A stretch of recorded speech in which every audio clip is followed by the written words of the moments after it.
Bem, o que interessa aqui nessa aula, nessa página, é provar para vocês, primeiro, a carga de prótons e nêutrons. Só que para chegar nesses resultados, a gente tem que contar uma história antes. Que tudo começa com dois cientistas, em 1964, que queriam provar que as cargas e massas das partículas eram diferentes, tá? Devido a outras partículas. Então, aquele papo que a gente aprendeu lá no fundamental, que o nome átomo, tá? Ele significa que é uma coisa não divisível. Só que a gente depois soube que o átomo se dividia em núcleo e eletrosfera. Opa, já se dividiu. Só que o nome átomo pegou. Então não tem outro nome para ele. Se botar vai ficar estranho. Então eu sei que o nome átomo, a palavra átomo, tá, vem de não, não, negação, tomos, divisão, não divisível. Só que a gente já sabe que se divide em núcleo e eletrosfera. E agora, a gente divide mais ainda. E essa divisão, ela se fez através do grande colisor de hadrons.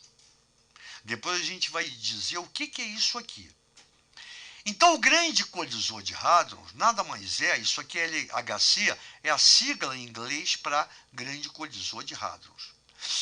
O LHC é uma imensa e sofisticada máquina onde as partículas são aceleradas em um túnel que fica enterrado a 100 metros de profundidade e tem a forma de um anel com 27 quilômetros de circunferência. Imagina o tamanho desse lance. Está aqui, ó. Peguei uma parte, está vendo? O cara anda aqui dentro com motocicleta. Senão ele não chega, né? Só para continuar, depois a gente discute sobre isso.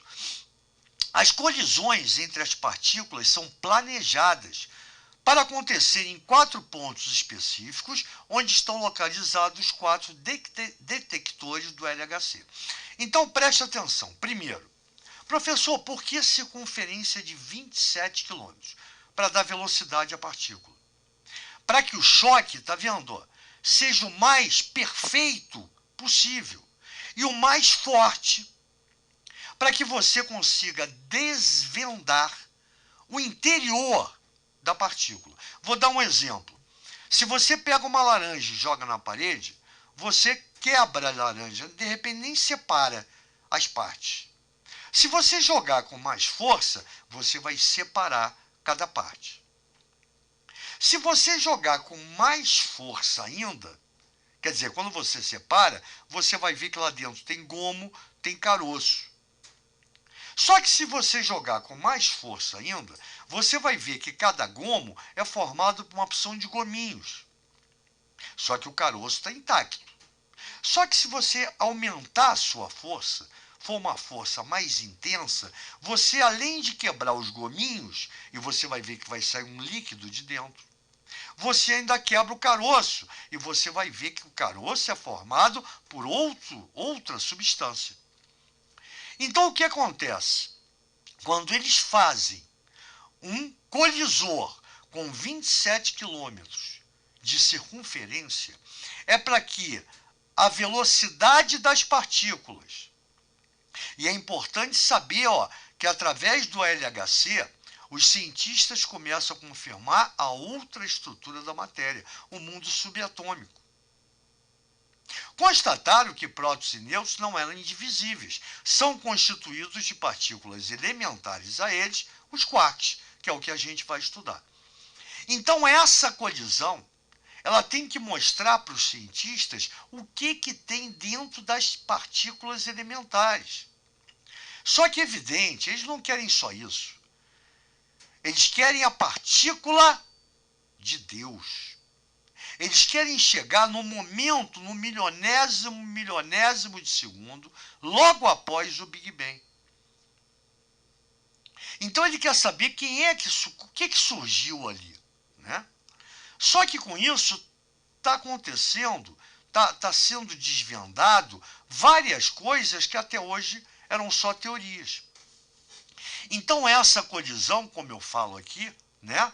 Ela acontece em 4 pontos específicos. E nesses pontos, esses detectores vão saber se a partícula produzida tem massa, se ela tem carga, tudo pelos detectores.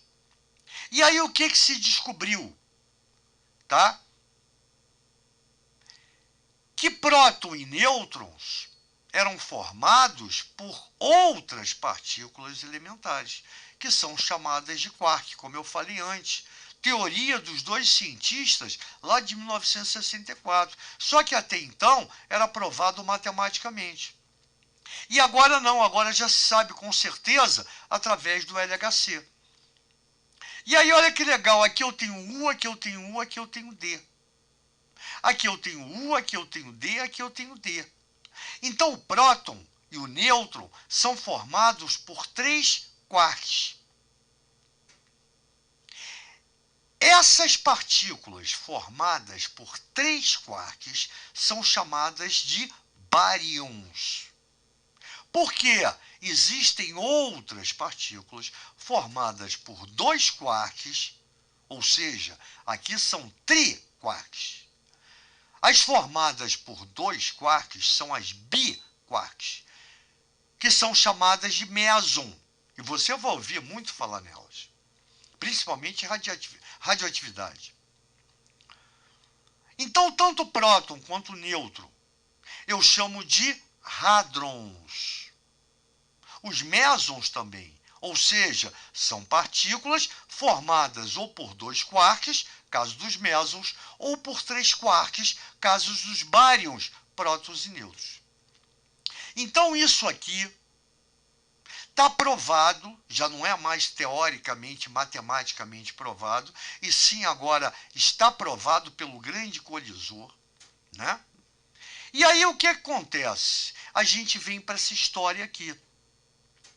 Quando a gente fala nos quarks, eu botei aqui, ó, tipos de quark. Eu tenho 6 quarks. E olha que interessante, esses 6 quarks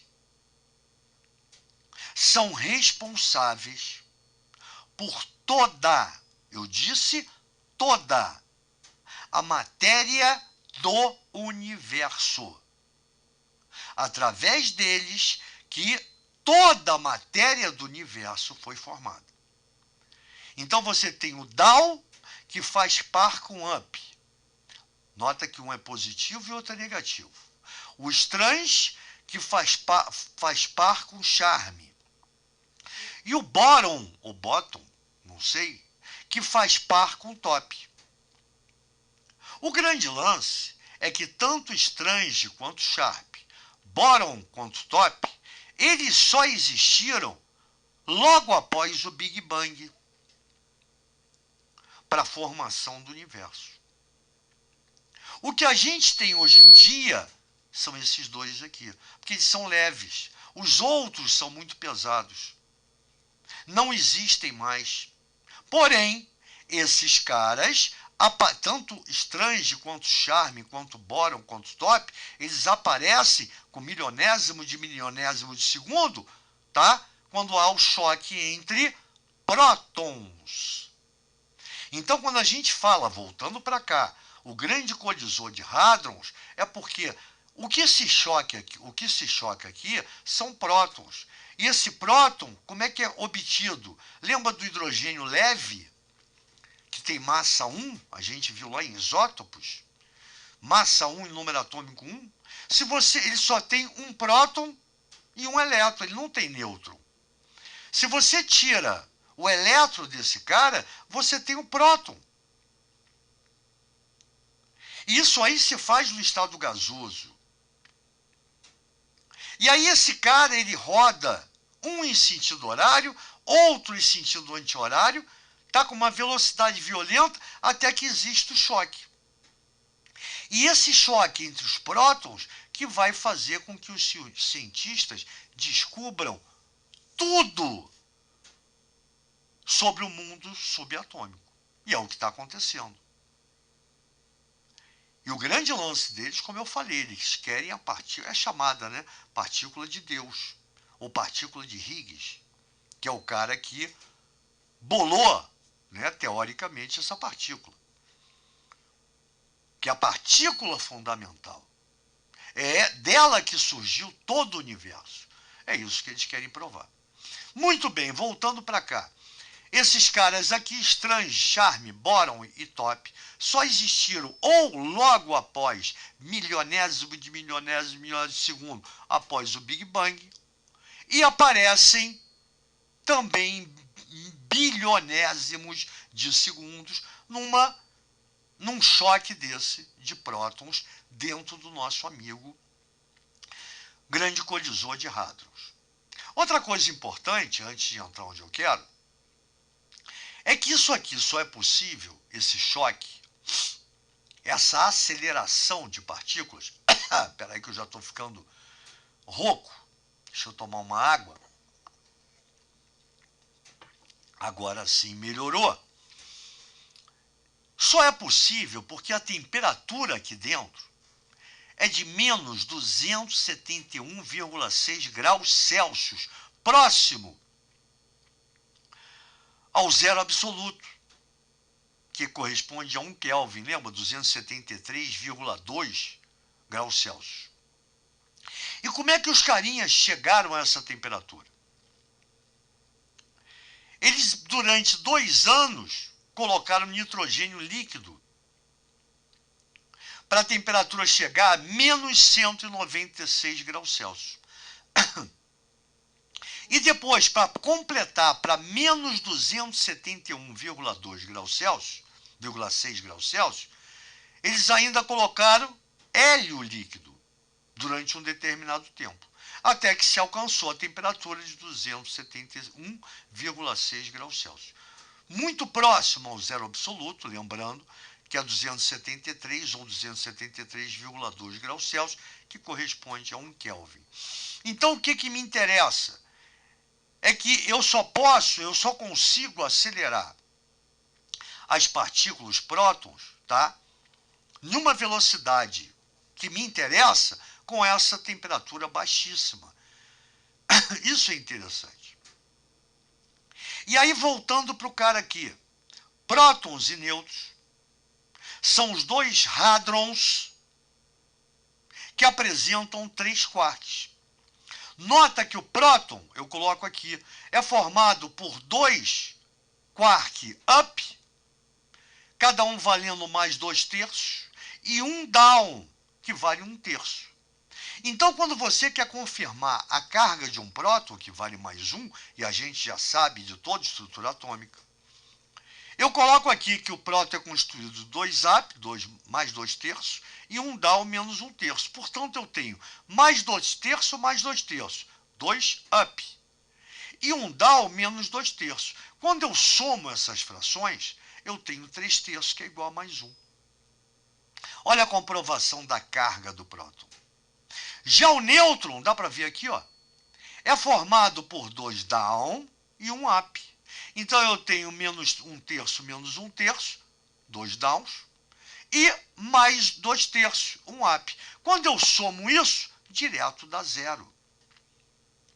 E aí, antes de terminar, você me pergunta, pô, mas que cobrinhas são essas? São os gluons. Tipo assim, cola, né, em inglês. O nome vem de cola em inglês. Que mantém os quarks unidos. E também, quando são iguais, não deixa que eles sofram repulsão.